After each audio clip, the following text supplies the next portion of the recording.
¿Qué tal amigos? ¿Cómo les va? Bienvenidos una vez más a una charla de fitodermatología y en este caso vamos a hablar de varices y hemorroides. Precisamente varices y hemorroides lo hemos conglutinado en una sola charla porque el tratamiento de fondo va a ser exactamente el mismo. Las varices de algún modo son venas que están fallando, vamos a ir viendo un poco la definición a continuación, y esas venas que generalmente nosotros las localizamos en las piernas, vamos a ver que también esa misma situación puede ocurrir en la zona rectal. De ahí entonces que las hemorroides vienen a ser una suerte de varices de la zona rectal. Por ende, entonces el tratamiento va a ser exactamente el mismo en base a flebotónicos. Vamos a ir viendo la definición correspondiente a lo que son las varices. Y las varices es una dilatación anormal y permanente de las venas superficiales. Entonces, acá tenemos que tener en cuenta y subrayar que al hablar de anormal ya estamos hablando de patología, lo cual habla a las claras de que esto no es únicamente un tema estético, porque a veces se relativiza el tema. Las varices es un problema estético, me hago un tratamiento y más o menos ahí lo cubro. No, es un tema que hay que tratarlo con seriedad, porque una de las complicaciones que pueden tener las varices son las trombosis. Eso sí, puede ser peligroso, por lo tanto entonces es conveniente tener en cuenta que es una patología. Entonces hay una dilatación que es anormal permanente, lo cual habla de que no siempre se puede restituir ad integrum la situación. Esto implica de que es muchas veces difícil poder tratar este tema desde el punto de vista de volver todo a la normalidad.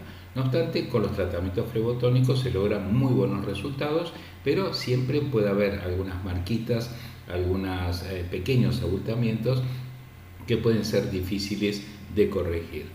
Hay una incapacidad para mantener un flujo sanguíneo en un solo sentido. Recordemos que esto es un tema hemodinámico, por lo tanto entonces las venas tienen un sistema de válvulas que impelen la sangre y hacen de que vayan en ese sentido. Lo que vamos a ver en varices muchas veces es que hay una falla en el sistema valvular. Esas válvulas se hacen incontinentes y por lo tanto entonces ellas que están impeliendo la sangre, queda abierto el cierre de esas válvulas porque hacen el movimiento hacia arriba y cuando cierran tienen que cerrar como una puerta.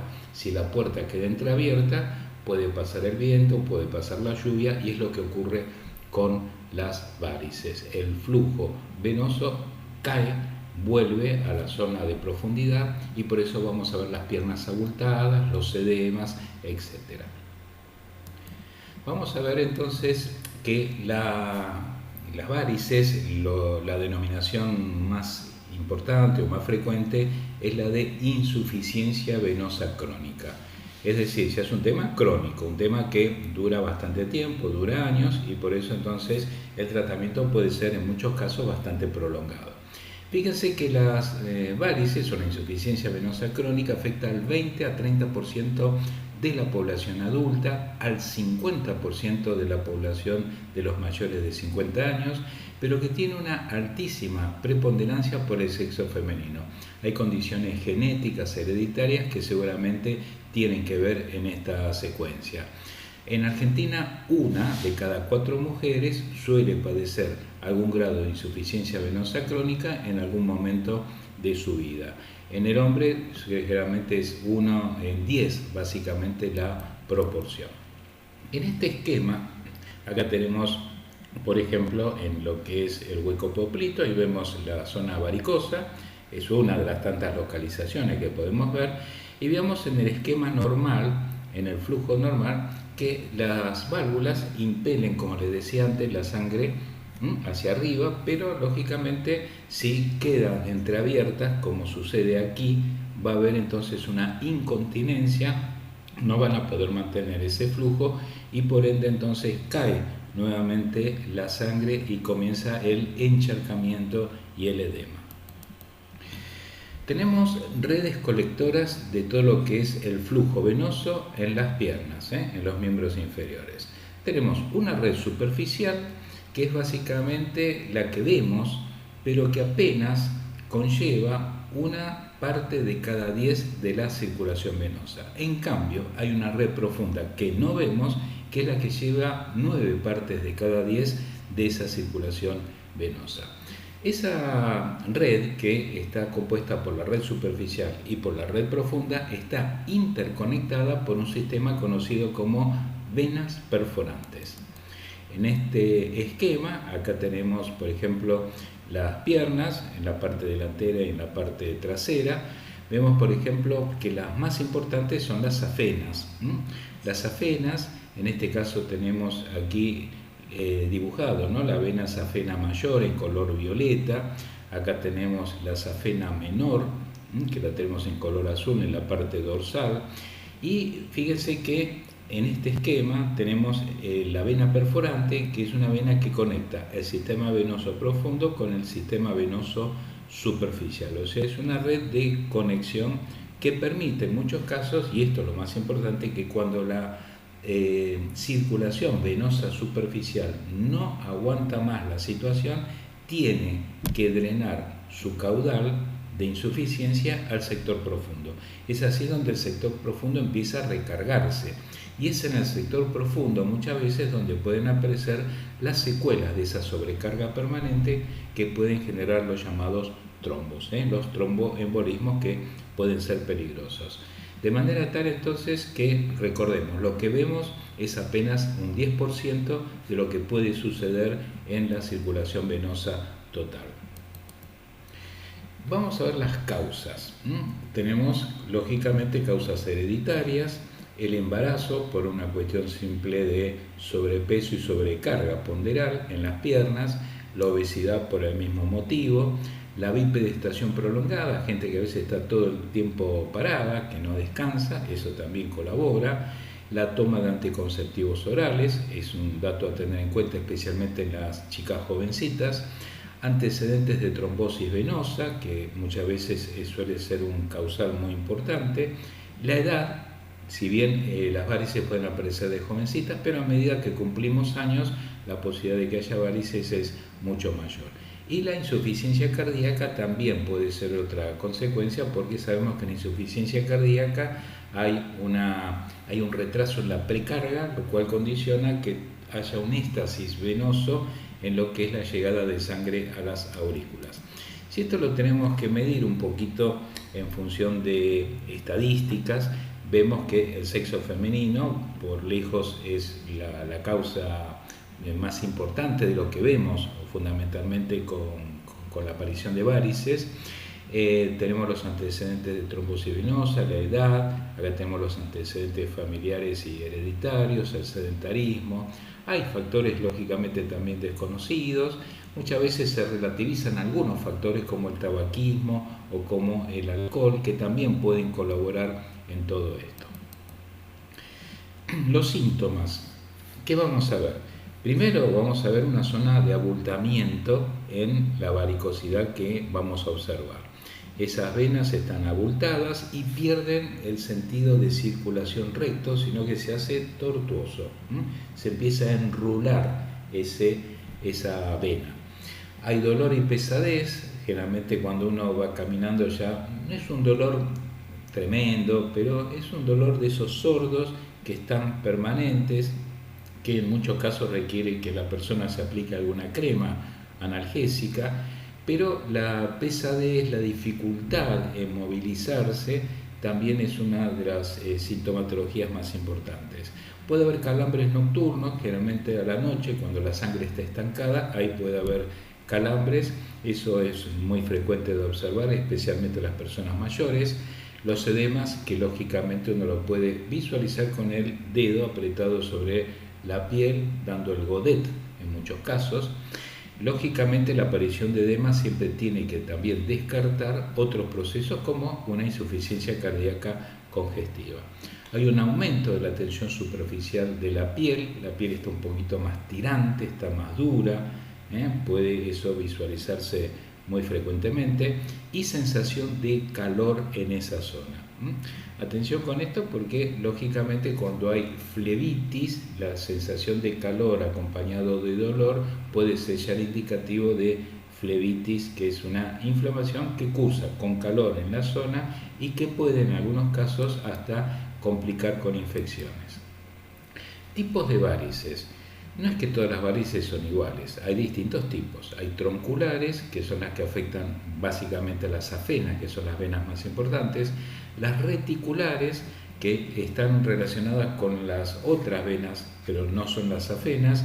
Y finalmente las intradérmicas, conocidas como telangiectasias, que afectan pequeños ramilletes. Son pequeñas ramificaciones que uno observa, son de color así violáceo, rojo violáceo, tienen un núcleo central. Por eso se llaman arañitas vasculares, porque uno aprieta ese núcleo central y las ramitas desaparecen, ¿no? Eso es típico de las telangiectasias. Vamos a ver entonces, por ejemplo, aquí los ejemplos visualmente, ¿no? Las tronculares, como pueden ver, son troncos venosos importantes, como es el de las safenas. Acá tenemos las reticulares, que son como en malla, son de color azulado, un poco más profundas que las telangiectasias. El recorrido es sinuoso, tamaño entre 2 y 4 milímetros. Esto de algún modo la va a diferenciar de las telangiectasias, y de disposición irregular. Acá tenemos las telangiectasias, que son más pequeñas, las anteriores medían 2 a 4 milímetros, estas 1 milímetro. Son muy pequeñas, muy finitas, a veces las vemos en la zona nasal también, ¿no es cierto? Las telangiectasias suelen verse en otras partes también del cuerpo. Bien, ¿cómo clasificamos la insuficiencia venosa crónica? Tenemos básicamente 6 grados. El grado 0, no hay patología, pero hay antecedentes. Uno dice, bueno, mi mamá, mi papá han tenido problemas de varices, yo no tengo, estoy en grado 0. Porque simplemente por el hecho de tener antecedentes ya figuro en un grado. El grado 1 son varices reticulares, telangiectasias, son de las más pequeñas, de 2 a 4 milímetros o de 1 milímetro, como vimos anteriormente. El grado 2 ya son las tronculares, acá ya son esas venas que la vamos viendo a flor de piel, básicamente. El grado 3 ya son tronculares, pero hay acompañamiento de edema, ya se empieza a hinchar la pierna, sobre todo en la zona justamente donde están las varices. Recuerden que no es algo simétrico, puede estar únicamente en una pierna. El grado 4 ya habla de un proceso troncular con edemas, pero aparecen los llamados lenus cutáneos, y esos son manchas cutáneas. Empieza a mancharse toda la zona adyacente a la varice. El grado 5 ya es la complicación de las importantes, porque ya empiezan a aparecer las úlceras, que pueden estar ya cicatrizadas. Son las úlceras que aparecen, pero cicatrizan muchas veces ad integrum, espontáneamente. Y tenemos las de grado 6, que sí, aquí es las úlceras abiertas, que son en muchos casos de difícil resolución. Diagnóstico. El diagnóstico muchas veces es visual, ¿no es cierto? Yo tengo que ver simplemente, pero a veces pasa que el paciente manifiesta pocos síntomas, visualmente no hay mucho. Me dice el paciente, mire que yo tengo antecedentes, a veces tengo calambres a la noche, camino un poco de más y me canso. Bueno, en esos casos conviene hacer un ecodoppler. Es un método no invasivo, es una ecografía directamente sobre esta zona, se hace con el paciente tanto acostado como parado y permite ver si hay obstrucciones al flujo venoso. Esto es importante porque a la medida que haya obstrucción, entonces ya requiere un tratamiento rápido. El tratamiento convencional es un tratamiento que va a atender a 4 situaciones. Lo primero que tenemos que hacer es el cambio en el estilo de vida. Vamos a ir viendo cuáles son esos cambios que hay que hacer. Segundo, tratamiento esclerosante. A ver, no todas las varices son para tratamiento esclerosante, pero cuando se trata de grandes troncos, cuando vimos esas piernas con grandes varicosidades en las safenas, en esos casos, bueno, tenemos que observar que hay que hacer primero un tratamiento de base, pero el tratamiento esclerosante está direccionado hacia venas más chicas. Es decir, vamos a ir viéndolo por separado.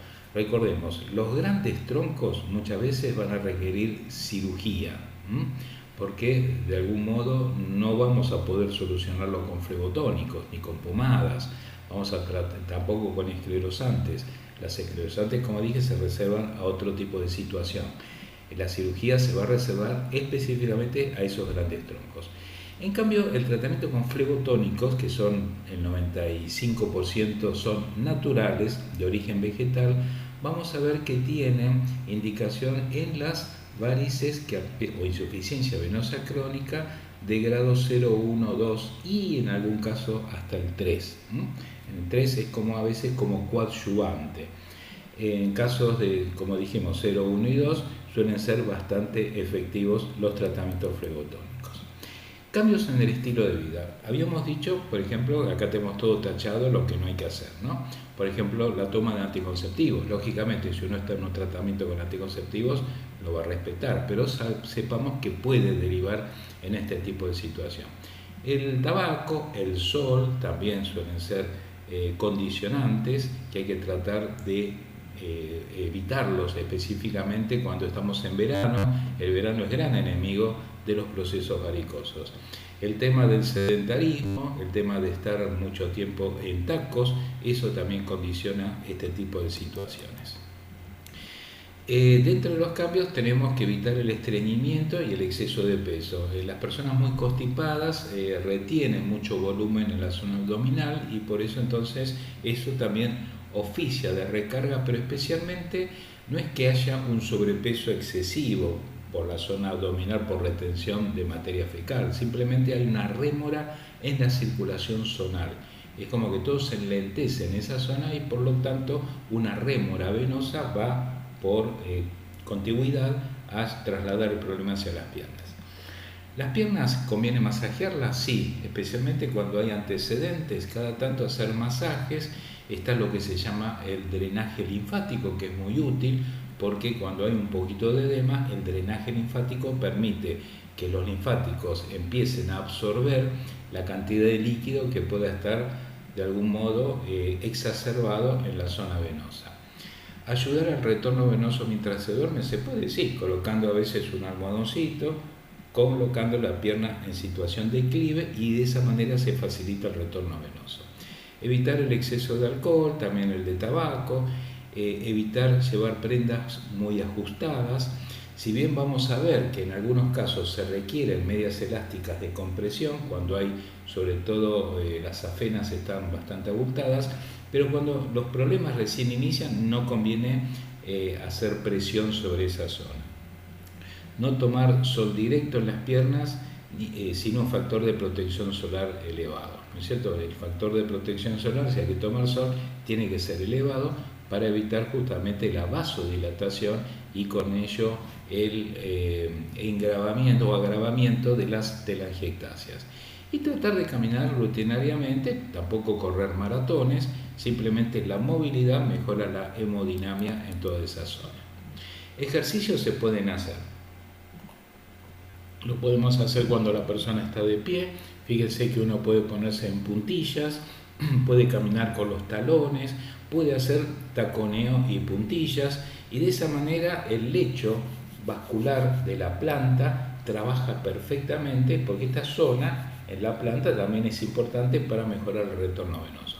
Cuando estamos acostados podemos hacer pedaleos en el aire, podemos mover justamente los pies hacia adelante, los dedos de los pies hacia adelante y hacia atrás, hacer movimientos de tijera, que son movimientos de intercambio en las piernas, y hacer círculos con las piernas hasta 10 veces al día. Lo podemos hacer a la noche como para tener un recordatorio y hacerlo.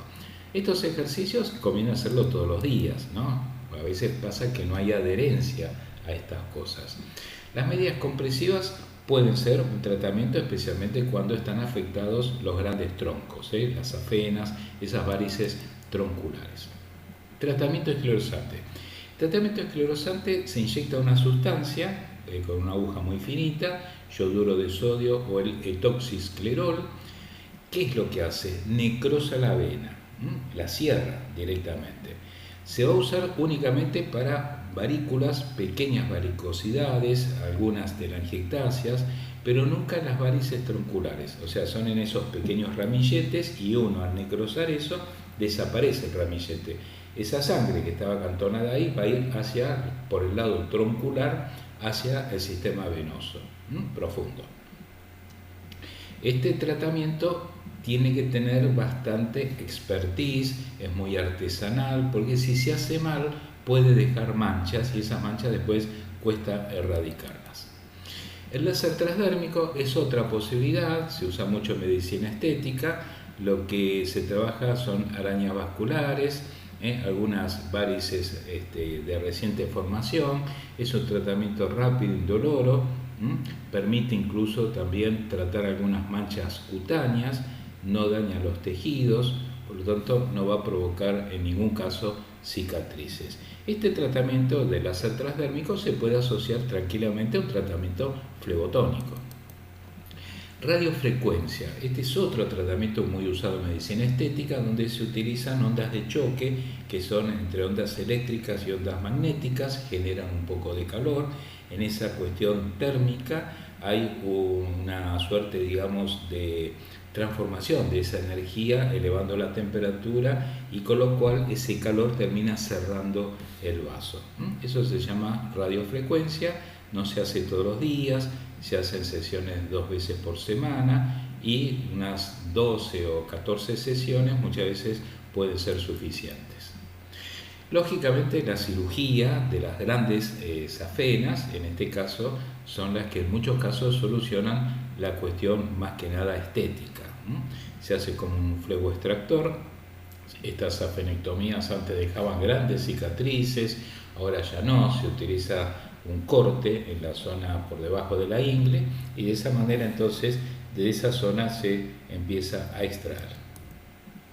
Bien, pasamos un poco al tratamiento con los flebotónicos vegetales.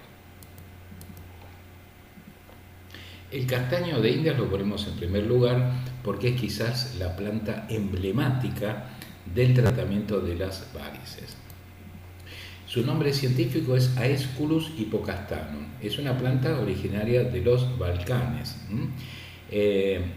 Tiene unas flores blancas muy bonitas estos árboles, por eso lo podemos ver en zonas de ciudad, que generalmente se utilizan como ornamentales. Lo vamos a ver, por ejemplo, en el Jardín Botánico en Buenos Aires, también tenemos ahí 2 o 3 ejemplares de castaño de la India. Lo que se usa es la semilla, es lo que vimos anteriormente acá. Estas semillas son las que son muy ricas en principios activos, que los vamos a ver a continuación. Hay otras partes que se pueden usar, sí, las hojas y la corteza, pero básicamente son las semillas lo más importante.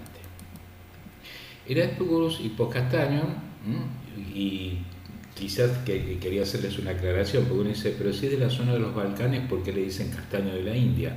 Bueno, en realidad después de los Balcanes, de ahí se llevó a la India y se hizo muy popular en la India, ¿no? Pero no es originario de la India, vale aclarar el término. Bueno, las semillas tienen la escina o beta-escina, que es quizás el flebotónico más importante que tenemos, muy superior a cualquier otro producto químico. Por eso, generalmente, si hay un capítulo que está específico de la fitoterapia, es varices, porque el 95% de los tratamientos son exclusivamente naturales. Las hojas y la corteza se pueden usar, sí, tienen un poco de escina, pero muy poca cantidad. No tiene gran cantidad de escina, que es el principio activo más importante, pero tiene, por ejemplo, proantocianidina A2, que está en la corteza, no en la hoja, y tiene otros compuestos, flavonoides, taninos, y tiene cumarinas. Las cumarinas son importantes también por su actividad flebotónica. Esta es la estructura de la beta-escina, es una molécula un tanto compleja, pero como les digo, es el principal componente flebotónico natural. ¿Cuáles son las propiedades de la beta-escina? Antiinflamatoria, antiedematosa, venotónica o flebotónica, que es lo mismo, disminuye la permeabilidad de los vasos alterados. Las 4 propiedades estas se conocían antiguamente con el nombre de efecto vitamínico P. Antes había frasquitos en la década del 40, del 50 que decían vitamina P. La vitamina P no existió nunca, simplemente era la nomenclatura para hablar de las propiedades flebotónicas del castaño de la India. En este caso entonces recuerden, antiinflamatorio, antiedematoso, venotónico. Venotónico significa dar tonicidad, mayor fuerza y dureza a la vena. De esa manera al dar tonicidad no se abren los poros, se evita el edema que empieza a salir cuando la vena está ya muy dilatada y se empiezan a abrir el tejido y los poros. Las propiedades de la escina las podemos también resumir aquí en que, ya desde el punto de vista más íntimo, ¿no? Reduce la hidrólisis de los proteoglicanos. Recordemos, los proteoglicanos son como ladrillos estructurales de la pared. Cuando comienzan a hidrolizarse, quiere decir que comienzan a destruirse y de ahí viene el edema, la transvasación, la inflamación, etc. Entonces reduce ese proceso degradativo y fortalece los proteoglicanos. Por otro lado, ese proceso de hidrólisis está dado por enzimas lisosomales, por lo tanto inhibe ese proceso, lo cual es muy importante. Libera un factor conocido como prostaglandina F2, que es un factor contráctil en el endotelio. Justamente cierra un poco la vena, al cerrarla no está dilatada, porque cuando está dilatada la vena es cuando más extravasación de líquidos hay, más edema. Al cerrarla, y es lo que hacen también los flebotónicos, ¿no? Tratan de cerrar. Bueno, esto lo hace también la escina liberando la prostaglandina F2. Antagoniza la histamina, que la histamina muchas veces es un mediador de inflamación, como de alergia. Recordemos, siempre en un proceso inflamatorio ahí está la histamina por delante. Y reduce el catabolismo de los mucopolisacáridos, es decir, los mucopolisacáridos también, junto con los proteoglicanos, constituyen los ladrillos fundamentales de la pared. Es como el cemento y el ladrillo. De esa manera, entonces, el cemento viene a ser los mucopolisacáridos y los ladrillos los proteoglicanos. Justamente la escina reduce la posibilidad de degradación del cemento, quiere decir de los mucopolisacáridos. Hay más de 25 ensayos clínicos controlados, más de 3.000 pacientes evaluados en todas las revisiones. Es muy efectivo en insuficiencia venosa crónica. La dosis que se suele usar es de 600 miligramos al día del extracto de castaño de Indias, lo cual equivale a una estandarización de 100 miligramos de escina o betesina. Tratamiento se puede dar a lo largo de 3 meses. Realmente con eso tenemos muy buenos resultados y se va viendo. Cuando terminan los 3 meses se ve. Se puede hacer un descanso de 10 días y si quedó todavía un poquito como para resolver, continuamos con otro ciclo de 3 meses. Ahí tenemos trabajos publicados, referencias respecto a ello. Precauciones y efectos adversos. Realmente es muy seguro el castaño de India, a tal punto que suele suministrarse en el embarazo y la lactancia. No hay ningún problema, y atención con esto, porque el embarazo justamente es una de las cuestiones críticas respecto a la posibilidad de aparición de varices. Así que es una droga vegetal muy segura. 0,6 a 3% puede dar alguna molestia gastrointestinal, por eso en algunos casos recomendamos tomarlo con algún alimento. Pero es muy baja la incidencia. Si hay gente que a veces tiene náuseas, alguna intolerancia gástrica, que lo tome junto con algún alimento. La dosis letal 50, es de 1 gramo por kilo del extracto total.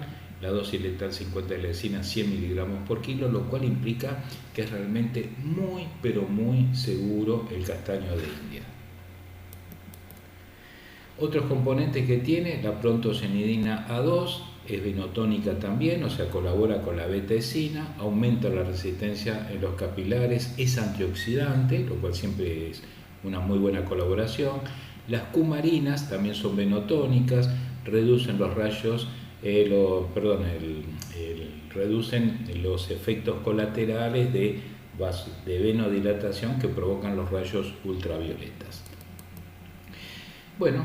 Dosis de escina, como dijimos, 100 miligramos, ya lo habíamos visto, pero en gel lo podemos utilizar al 2%. El gel siempre es la mejor, en vez de crema damos gel, porque el gel, al ser frío, colabora a la venoconstricción.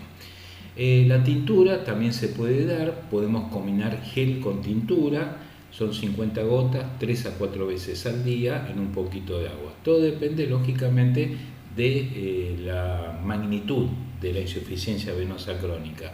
Si se trata de una cuestión más incipiente, podemos trabajar con 30, 40 gotas hasta 3 veces al día. Cuando ya la cosa es un poquito mayor, un grado 2 de la escala que vimos, trabajamos con 50 gotas hasta 4 veces al día. Productos en el mercado hay muchos productos, como podemos observar. Los tenemos en forma de geles, los tenemos en forma también de cápsulas, hay en forma de tabletas, etc. Bien, otros flebotónicos importantes, bueno, están, yo le diría, los pongo en segundo lugar, un poquito por debajo en la escala del castaño de Indias, pero los tres que vemos a continuación son bastante buenos. Vitivinífera, que es la vid, el ciprés y el amamelis. El ciprés se utilizan los gálbulos, que son justamente estos frutos, que son de alguna manera, bueno, no es exactamente un fruto porque no lo vamos a comer, pero son como pseudofrutos. Por eso estos gálbulos, como en todas las coníferas, son llamados pseudofrutos. Las hojas también pueden tener algunos componentes. Dentro de estos gálbulos vamos a encontrar entonces aceite esencial, alfa y beta pineno, canfeno, sabineno, cedrol, vamos a encontrar taninos, proantocianidinas, flavonoides. Básicamente los flavonoides los vamos a encontrar en las hojas. Por lo tanto, entonces, en el ciprés lo que vamos a ver es que es un conjunto de principios activos lo que actúa. Las proantocianidinas quizás es lo más importante del ciprés, tiene actividad tónica o venotónica, protectora vascular, tiene un efecto inhibitorio sobre la elastasa, que es justamente una enzima que va degradando las estructuras del tejido colágeno. La toxicidad se ha medido del aceite esencial, generalmente es mayor a 5 gramos por kilo, por lo tanto este aceite esencial es bastante inocuo en relación a otros aceites, ¿no? Es bastante inocuo, simplemente pues un poquito irritativo si se da por vía tópica. Igualmente no es que vamos a dar el aceite esencial puro, sino que a veces los preparados tienen un poco de proantocianidinas, un poco de flavonoides y un poco de componente del aceite esencial. Dentro de las formas galénicas vamos a tener extractos fluidos que se dan en forma de gotas, 25-50 gotas, 2 a 3 veces al día, un poquito antes de las comidas.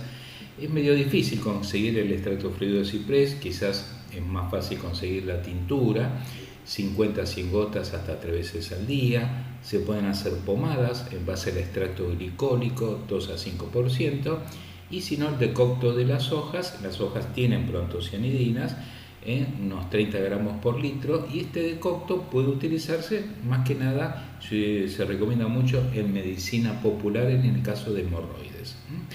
Lamentablemente no tenemos productos en el mercado local con ciprés, conviene remarcarlo, y por ahí las tinturas son un poquito difíciles también de conseguir. Vid o vitis vinífera, esta planta lo que va a tener fundamentalmente son procianidinas, la llamada procianidina B1 y la procianidina C. Son moléculas emparentadas un poco con los taninos, son moléculas muy importantes desde el punto de vista protector vascular.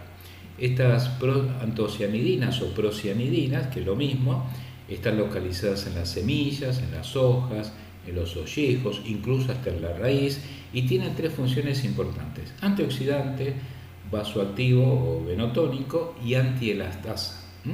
Es contra la enzima que puede degradar. Actúan en la capa íntima, se fijan a los glucosaminoglicanos, que eran como esos ladrillitos que yo le dije estructurales, estabilizan las fibras de colágeno, lo cual le dan mayor soporte, crean puentes entre las cadenas polipeptídicas, y de esa manera se reduce la permeabilidad capilar, es decir, generan una suerte de firmeza en la pared que evita que no aparezca ningún poro que permita la trasvasación de líquido. Formas galénicas: tenemos extractos secos que se pueden dar en cápsulas, en comprimidos, 300 miligramos 2 a 3 veces al día, extracto fluido 50 gotas 2 a 3 veces al día, la tintura 50 a 100 gotas 1 a 3 veces al día. Extractos estandarizados, sí los hay, están estandarizados en oligómeros procianidólicos, en mayormente 95% de polifenoles y 12% de catequinas, ¿no? Ese es el conjunto de polifenoles y catequinas, lo que son los llamados oligómeros procianidólicos. La dosis, cuando son de compuestos estandarizados, son entre 50 a 300 miligramos al día. La farmacopea francesa, que está ligada a la europea, exige por lo menos un 4% de polifenoles y 0,2 de antocianidinas como para validar el producto estandarizado. Tenemos productos con vitivinífera en nuestro mercado, en muchos casos asociados a otras plantas también. Bien, seguimos con el Amamelis. El Amamelis es una planta muy conocida de la vieja usanza de la medicina naturista de fines del siglo pasado, bueno, de fines del siglo XIX y inicios del siglo XX. El nombre virginiana corresponde a la zona de Virginia, ¿no? Del estado de Virginia, en Norteamérica, porque es oriunda del país del norte. Lo que se utilizan son las hojas y la corteza. ¿Qué es lo que tienen? Tienen taninos, más que nada hay taninos en la corteza y en las hojas, en esas proporciones que ustedes ven. Tiene un poco de aceite esencial que está en la corteza y tiene entre principios activos leucoantocianidinas, que serían similares a las proantocianidinas de Vitis vinifera. Tiene flavonoides, quercetina, mirecetina, ácidos fenólicos que son como polifenoles con muy buena actividad antioxidante. Los flavonoides generan una actividad flebotónica, vasoprotectora, lo cual está reforzado por las leucoantocianidinas. Son muy útiles en hemorroides, por eso el gel de Amamelis a veces se aplica localmente y tópicamente en la zona hemorroidal. No hay evidencias de toxicidad, es una planta realmente muy, pero muy segura.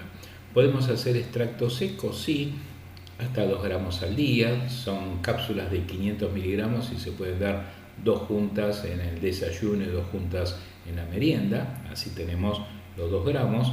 Se puede dar en forma de tintura a partir de corteza, serían entre 50 gotas 2 a 3 veces al día en un poquito de agua. Hay extracto fluido de Amamelis también, se pueden dar 30 gotas 2 a 3 veces al día en un poquito de agua. Y se pueden hacer infusiones también, pero no son tan efectivas, por lo tanto recurrimos más que nada a veces a los geles de aplicación tópica, sobre todo. El gel lo mencioné en hemorroides, pero también se puede aplicar directamente sobre la zona varicosa, no hay ningún tipo de problema. De hecho, muchas veces yo lo asocio, generalmente doy un gel de Amamelis con un flebotónico por vía oral. Bueno, productos en el mercado con Amamelis tenemos justamente productos antihemorroidales, tenemos toallitas justamente para las hemorroides, tenemos tinturas madres también, geles, etc. Otros flebotónicos que pueden ser importantes, centella asiática y el rusco. La centella asiática es una planta que es muy reconocida en el campo de la estética, especialmente en celulitis. La centella asiática incluso se hace en cremas con extracto glicólico casi al 10% para tratar, por ejemplo, con bastante éxito, úlceras varicosas. Las úlceras varicosas a veces son de difícil resolución, entonces la centella asiática en cremas de 8 a 10% suelen ser bastante efectivas para úlceras varicosas. En este caso también la centella asiática lo que va a tener son triterpenos, saponinas triterpénicas, como ser el ácido madecácido, el asiaticoside. Lo que hace el conjunto de activos estimula la síntesis de colágeno, de fibronectina y proteoglicano. Todo esto que significa mejora la estructura de la pared venosa, le da mayor firmeza, mayor solidez. Útil incluso en síndrome postflevítico, en hipertensión venosa crónica, en antecedentes de trombosis de la vena poplitea femoral, o sea que la centella asiática es muy útil en patologías de complicaciones de las varices. La toxicidad prácticamente es nula, no hay reportes, la centella asiática es muy segura realmente.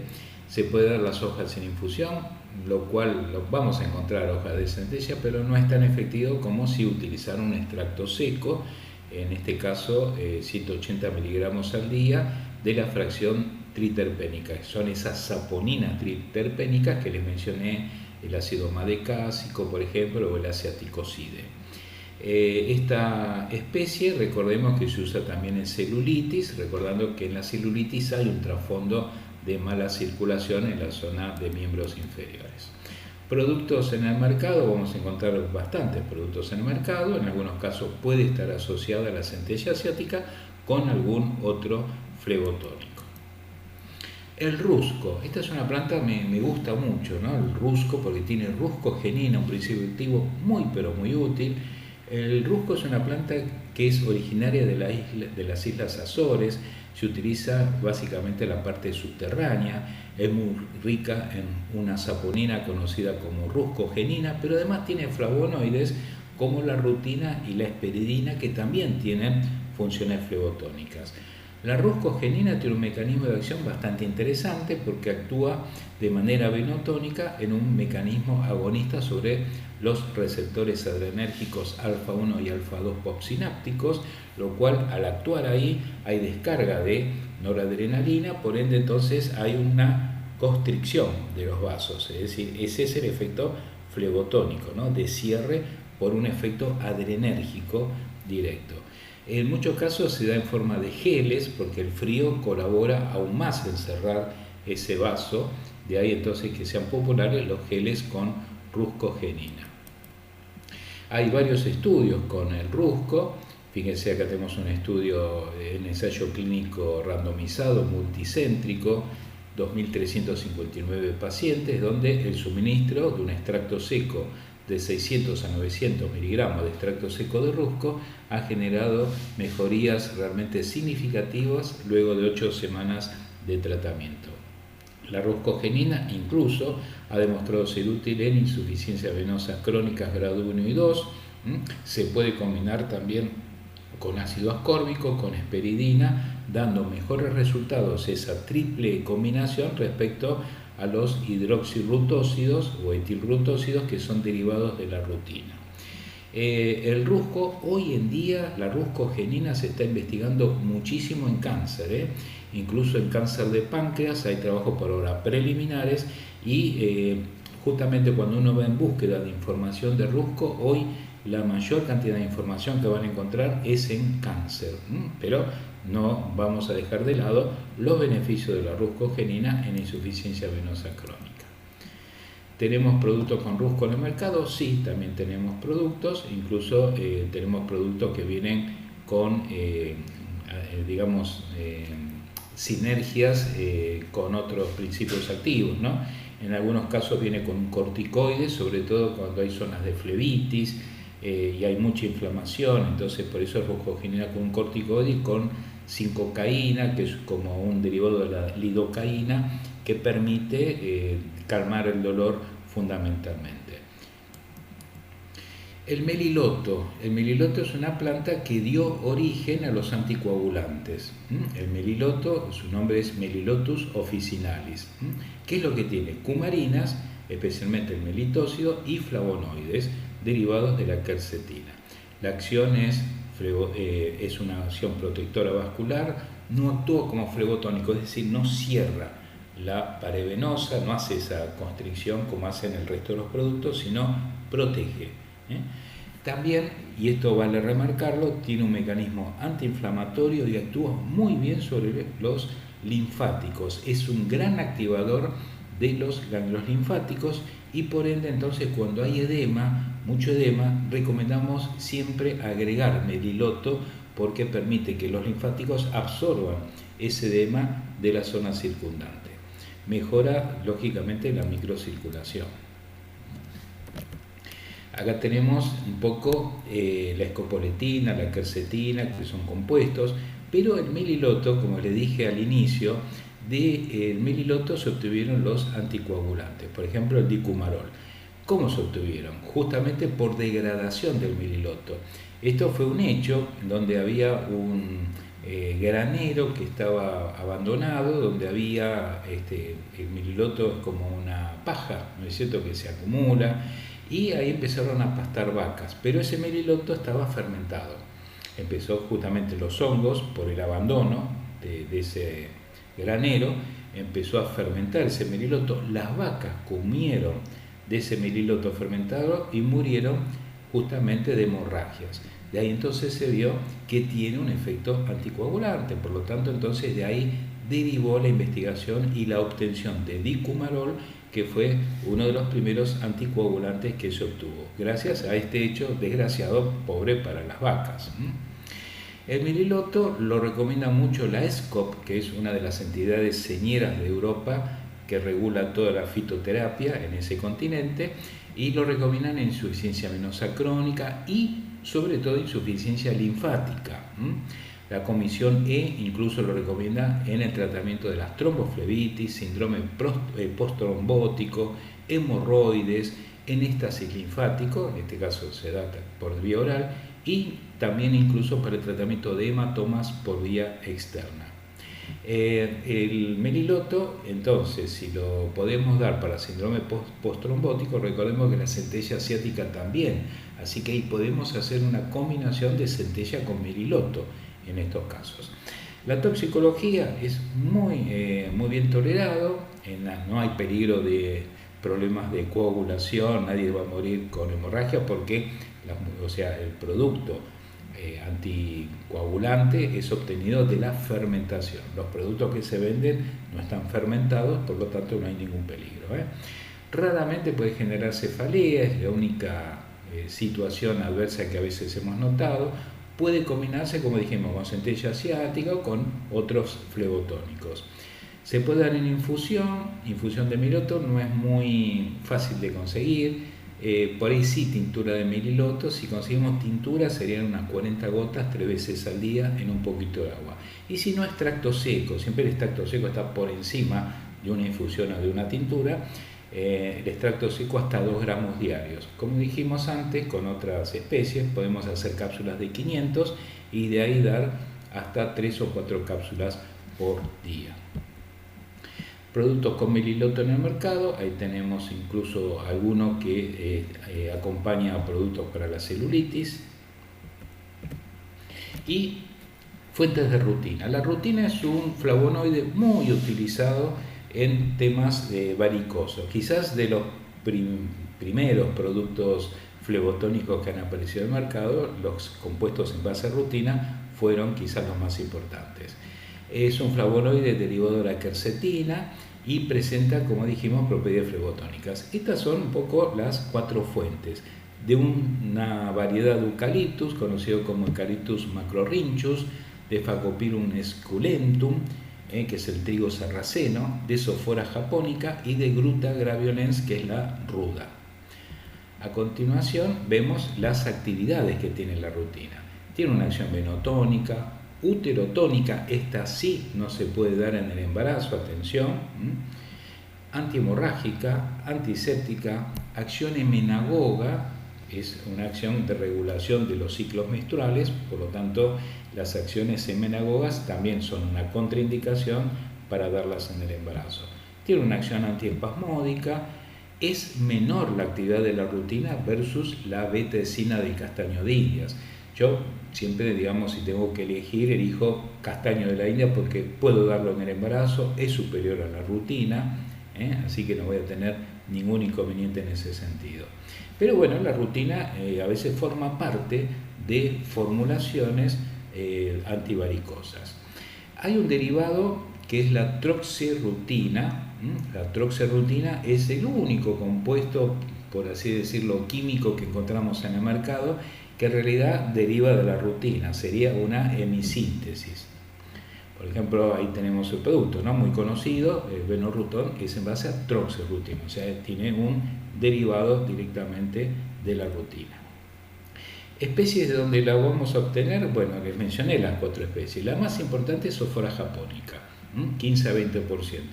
Uno puede decir de la ruda la podemos obtener muy poquito, hay que trabajar muchísimo ruda para obtener fuente de rutina. Así que la industria se va hacia la Sophora japonica o hacia el eucalipto. Flavonoides flebotónicos, también tenemos la naringina, la diosmina, la hesperimidina. Los 3 son muy utilizados en distintas formulaciones, lo vamos a encontrar en los cítricos. Fundamentalmente son protectores de capilares, reducen justamente la extravasación de líquido, tienen actividad antiinflamatoria, ligeramente diurética, antiagregante, La esperidina, que la conocemos incluso en bebidas como esta bebida de Bagley, que es una bebida alcohólica, está hecha en base a la cáscara de la naranja y fundamentalmente con esperidina, que le da ese sabor amargo a la bebida. Bueno, tenemos productos en el mercado con diosmina, por ejemplo el famoso Daflón, ¿no? Tiene diosmina y otros agregados, tiene esperidina, pero todos son realmente productos, como tiene flavonoides naturales, son todos naturales estos productos también. Bueno, por último vamos a mostrarle algunas formulaciones para lo que es la formulación magistral. Uno puede preparar cápsulas venotónicas con amamelis, vitis vinífero, vid, castaño de indias en forma de cápsulas, 2 a 3 cápsulas al día. Podemos preparar un gel antivaricoso en base a extracto fluido de rusco, extracto fluido de vid y extracto glicólico de meliloto para aplicar 2 veces al día. De modo tal que estas son también posibilidades para aquellos que les guste hacer este tipo de preparados. Bueno, y con esto entonces damos por finalizada. Esta es la última diapositiva de la charla de hoy. Hemos visto un poco cómo es este tratamiento de las insuficiencias venosas crónicas, la posibilidad de utilizar estos mismos productos para las hemorroides, incluso este gel que figura acá como antivaricoso, lógicamente también se puede aplicar en situaciones de hemorroides.